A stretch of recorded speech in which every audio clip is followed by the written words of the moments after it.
Hello, fellow Rebel Capitalists.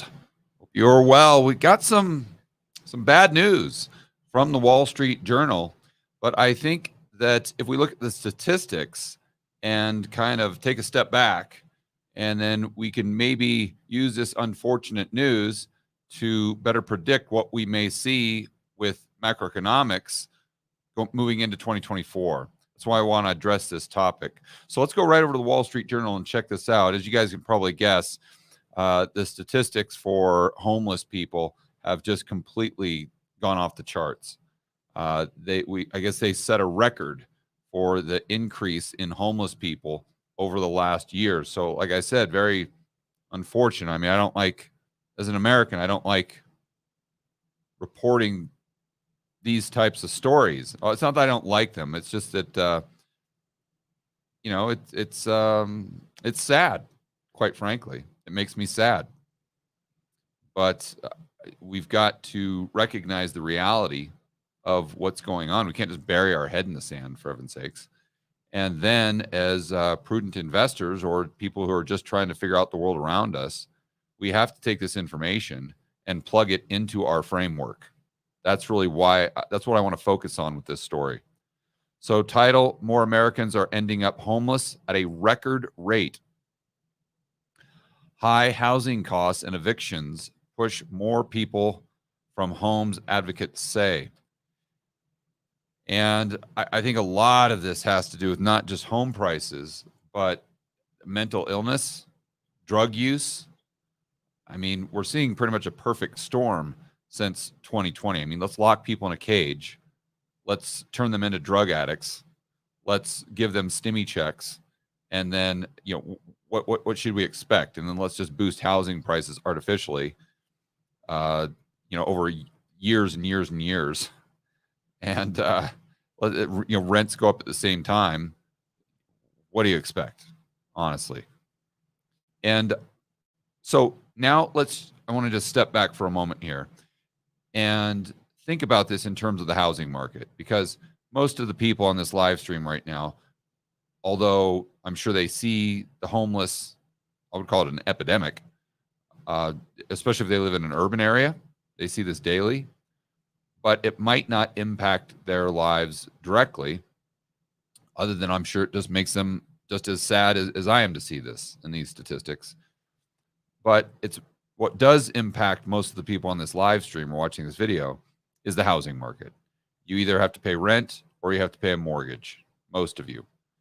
So what I've always said about this dynamic between rent and prices, the housing bulls say, well, if, right now rents are very, very low relative to prices. They're extremely high, but relative to prices, they're lower. And they say, so therefore rents have got to go up to meet the prices, because that's always how it works. Prices get expensive and then rents are cheap. So more people rent. So till rents get expensive, then more people buy. And you just have this kind of upward trending feedback loop. And I always push back on that. I say, okay, yeah, I get it. I get the dynamic there. But this implies that incomes are limitless. At a certain point, you run into a ceiling called real income. And if real income adjusted for inflation, is not going up, purchasing power going down, where are people going to get the money for these higher prices to buy a house? And where are people going to get the money for rent? I mean, you can't just, I get it. Your macroeconomic model says that rents right now should be $5,000. Let's just say that that's, your economic model. Fantastic. Where are people going to get $5,000 a month for rent? So at a certain point, it just doesn't matter what the model says the prices should do. You run into that dead end called people's income. And so I don't know how this plays out. As most of you know, my base case over the next 5 years, I think that real estate prices will go down nationally in real terms when you adjust for inflation. Maybe not in nominal terms, though. That's kind of my base case, but anything can happen.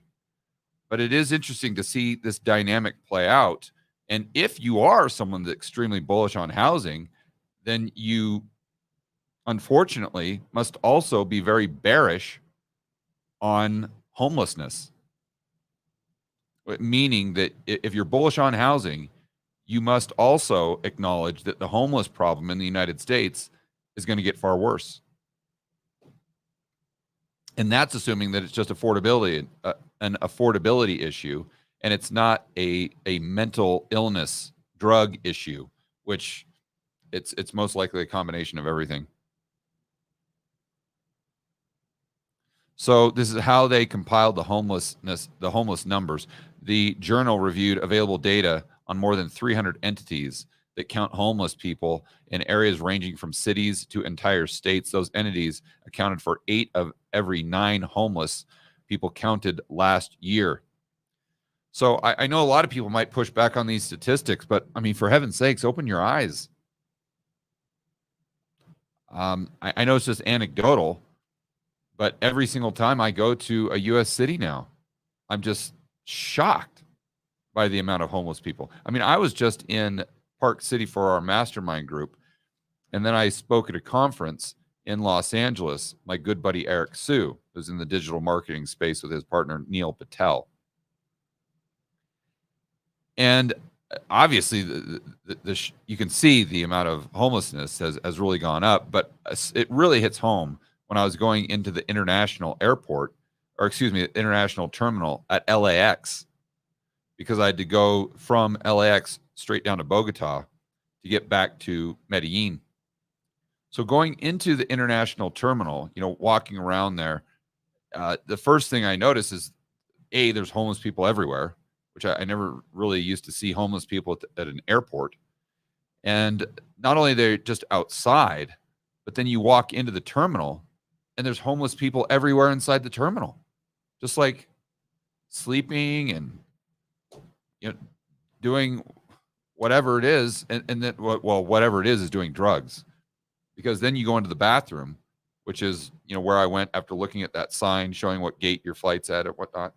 And then as I'm entering the bathroom, there's literally police officers taking homeless people out of the bathroom because the homeless people were in there in the stalls just doing drugs. This is in the international terminal of the airport at LAX, for heaven's sakes. So I know, even if someone is pushing back against the Wall Street Journal saying they're biased and whatnot, I agree all media outlets are biased. But I tend to believe these numbers just because it's what I see with my own eyes. Getting back to the article.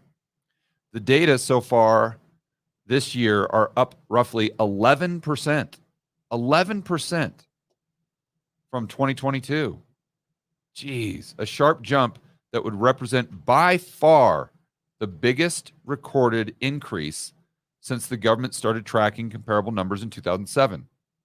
And again, this is very consistent with what I've seen, and I'm sure most of you watching this video would agree. The next highest increase was 2.7. My goodness.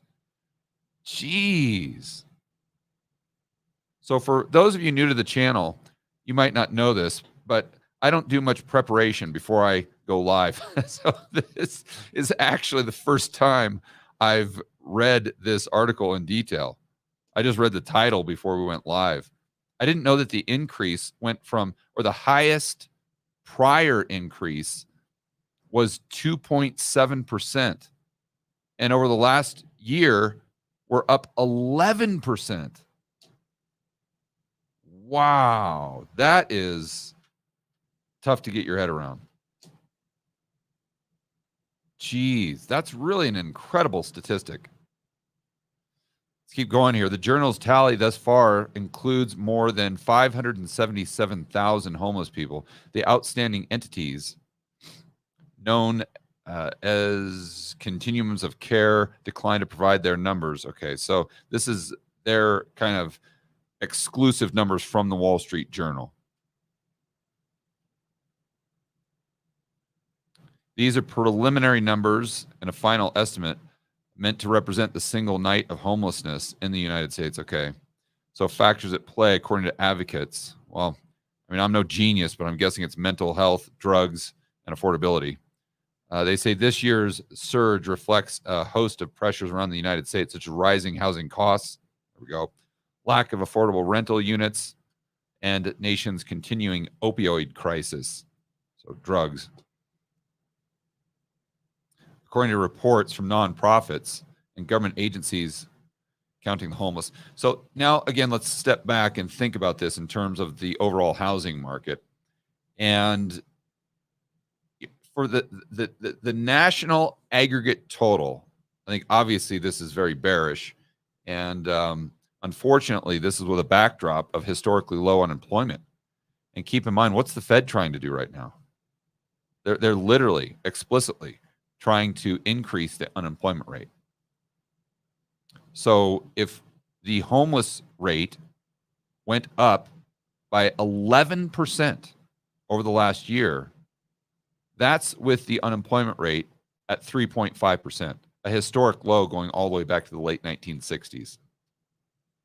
So what happens if Jerome Powell achieves his objective and gets unemployment up to 4, 5, 6, 7%? And who's to say that he doesn't overshoot? That's what the yield curve is predicting. And if we overshoot, say we get up to 7, 8, 9% unemployment. Okay, fantastic. Now what happens to the homeless problem? I mean, maybe in a way that would be good because maybe that drives down housing prices in nominal terms. But obviously a mixed bag, to say the least. It's just hard to understand how you can have the unemployment rate so low while at the same time having the homelessness rate increase by 11% when the biggest increase prior on record was 2.7%. That's quite scary when you think about it.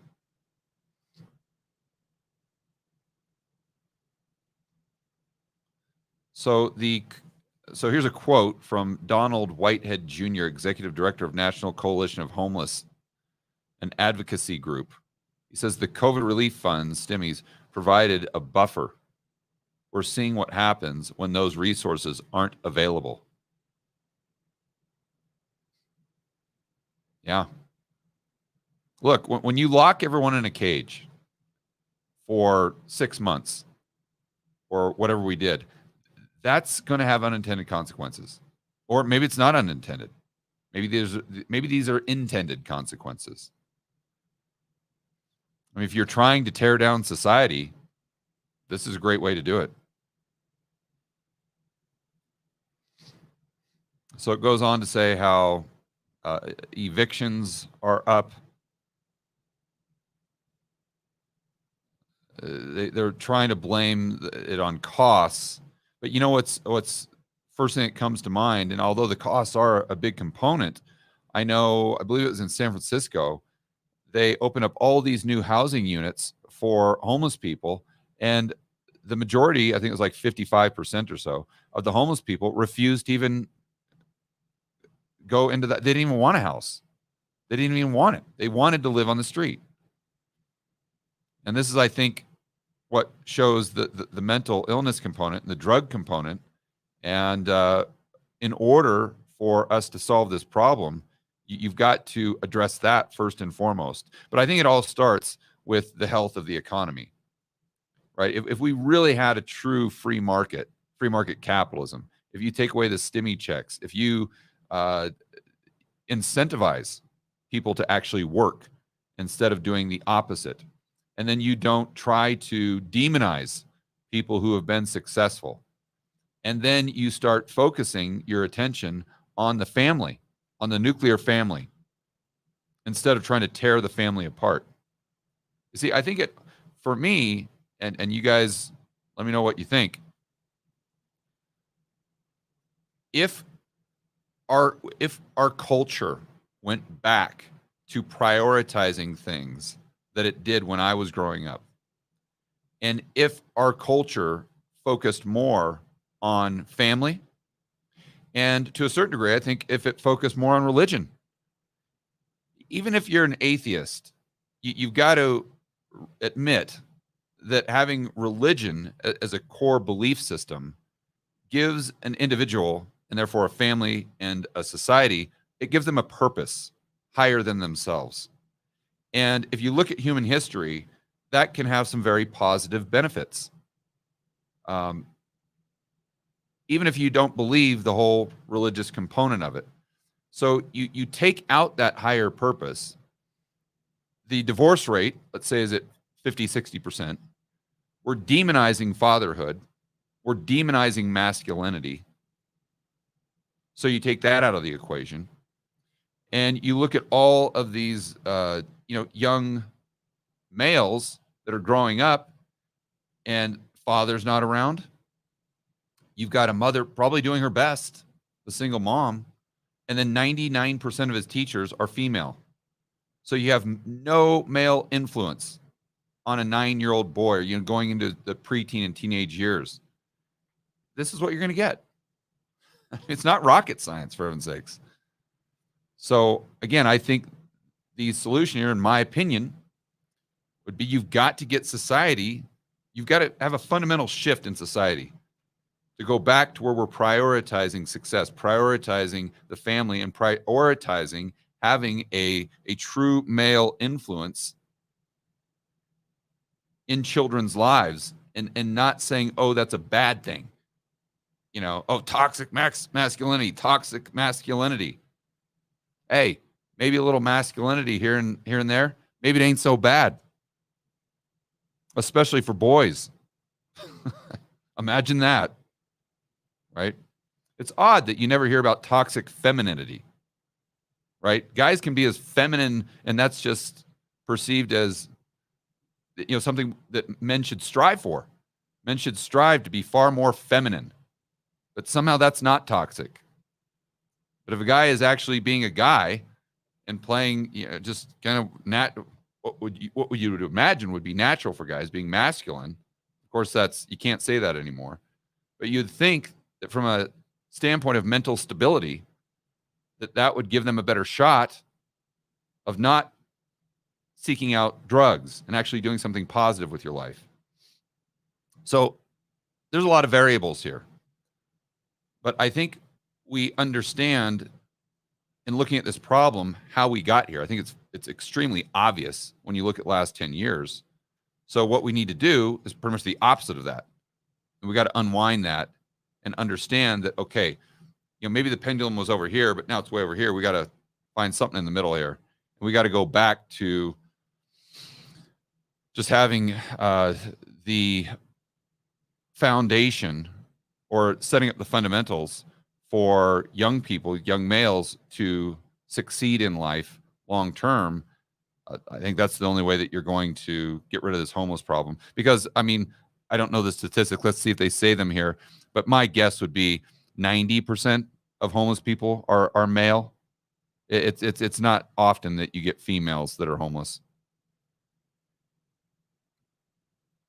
So getting back to the article here, here's some more statistics that show the chronic homelessness in the United States, and you see it just skyrocket over the last year. Really, we started seeing this problem in 2016.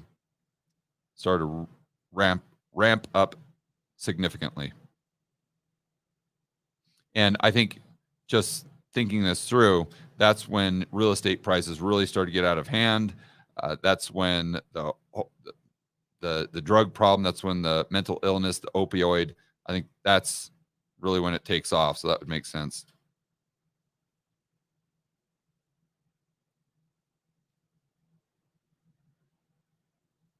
And then certain areas are far worse. They say here in New Orleans, the count rose by almost 15% over the last year.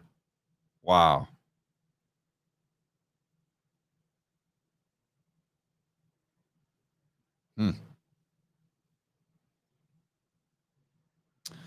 Well, there you have it. Again, a very sad story, quite frankly. But I think it's something that we need to ask ourselves, at least when I look at this through the framework of macro, I say, okay, what's the problem? What's causing it? And then is there a high probability that this continues? Or is there a higher probability that we somehow reverse course and go the other direction? Unfortunately, if I had to put money on it, I would bet that the things that are contributing to this homeless rate, this alarming homeless rate, are going to get worse before they get better. I believe that when we do have a recession, that the government is going to respond to that in the same way that they responded in 2020, but just more of the same. So if we had a $5 trillion CARES Act, okay, now we're going to get a $10 trillion CARES Act. And if you believe, like I do, that CARES Act, the stimmy checks and whatnot, were a huge, huge contributor, at the very least, an accelerator for the homeless problem that we now face, what happens when you double that? You know, I just can't imagine a scenario where we go through a significant recession or maybe worse, and the government says, okay, no more stimmy checks. We saw that didn't work. We got to just tighten our belts. We got to let some banks fail. We got to let some big Fortune 500 companies go bust. We've got to just take the medicine. I don't see us doing that, right? We're going to do everything that we possibly can to avoid the short-term pain, which, as we now see, produces a lot more pain longer term. And so if the homelessness increases, then how does that play out for society at large and the overall economy? What does that do to the government's response mechanism, UBI, as an example? And then what does that do to the stock market? What does that do to the housing market? And what are the unintended consequences going to be from those types of policies moving forward? Once I get over how sad this actually is, that's kind of where my thinking goes. All right, guys, enjoy the rest of your afternoon. As always, make sure that you're standing up for freedom, liberty, free market capitalism, and standing up for family values, standing up for masculinity. Positive masculinity, for heaven's sakes. See you in the next video.